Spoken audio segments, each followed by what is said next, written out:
নমস্কার বন্ধুরা, সকলকে আমার চ্যানেলে স্বাগত। সকল পেনশনার এবং ফ্যামিলি পেনশনারদের পেনশন বৃদ্ধি সংক্রান্ত এই মুহূর্তে একটি অত্যন্ত বড় সুখবর সামনে এসেছে এবং অল্প দিনের মধ্যে সকল পেনশনার এবং ফ্যামিলি পেনশনারদের পেনশন কয়েক গুণ বাড়তে চলেছে বলেই খবরে উঠে এসেছে।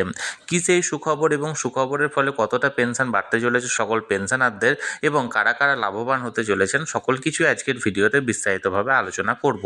ভিডিওটি সকল পেনশনার এবং ফ্যামিলি পেনশনারদের জন্য অত্যন্ত গুরুত্বপূর্ণ, তাই প্রথম থেকে শেষ পর্যন্ত অবশ্যই ধৈর্য সহকারে দেখবেন এবং ভালো লেগে থাকলে অবশ্যই একটি লাইক করবেন এবং সকলের সঙ্গে শেয়ার করবেন। আর সেই সাথে এই চ্যানেলে যদি প্রথমবার হয়ে থাকেন, এই রকমের ইনফরমেটিভ ভিডিও আরও দেখার জন্য যারা এখনও পর্যন্ত এই চ্যানেলটিকে সাবস্ক্রাইব করেননি তারা অবশ্যই চ্যানেলটিকে সাবস্ক্রাইব করে নিতে ভুলবেন না। তাহলে চলুন আমরা এই ব্যাপারে বিস্তারিত জেনে নিই।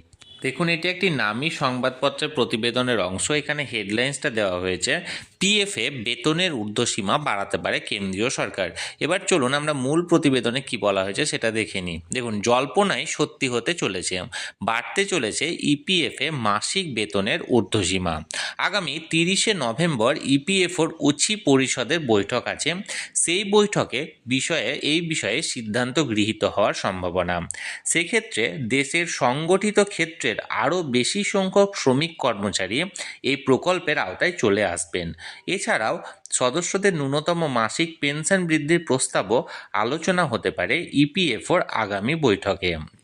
এতদিন মাসে 15,000 টাকা পর্যন্ত যারা বেতন পান তাদের ক্ষেত্রে ইপিএফ অ্যাকাউন্ট খোলা বাধ্যতামূলক ছিল। সেই সীমা বাড়িয়ে 21,000 টাকা করার চিন্তাভাবনা করেছে ইপিএফও কর্তৃপক্ষ।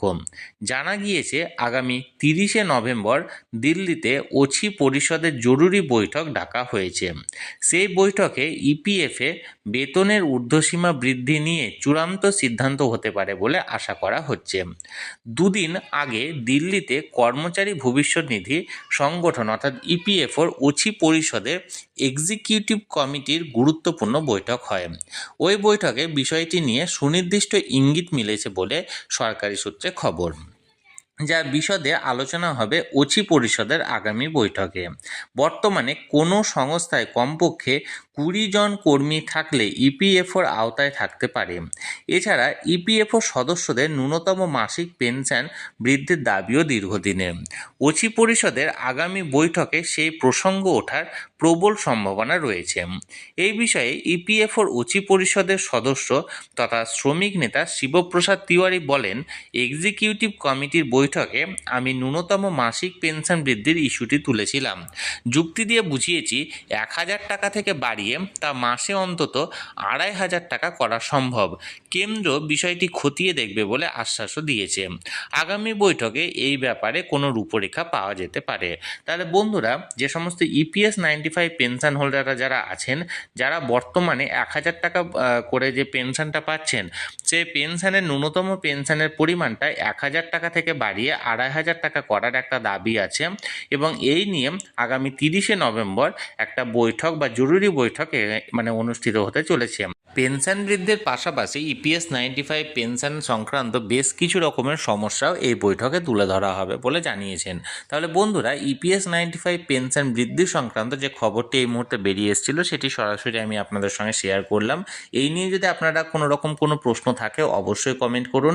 আর এই ভিডিওটি ভালো লেগে থাকলে অবশ্যই একটি লাইক করুন এবং সকলের সঙ্গে শেয়ার করুন। আর সেই সাথে এই চ্যানেলে যদি প্রথমবার হয়ে থাকেন, এই রকমের ইনফরমেটিভ ভিডিও আরও দেখার জন্য যারা এখনও পর্যন্ত এই চ্যানেলটিকে সাবস্ক্রাইব করেননি তারা অবশ্যই চ্যানেলটিকে সাবস্ক্রাইব করে রাখুন।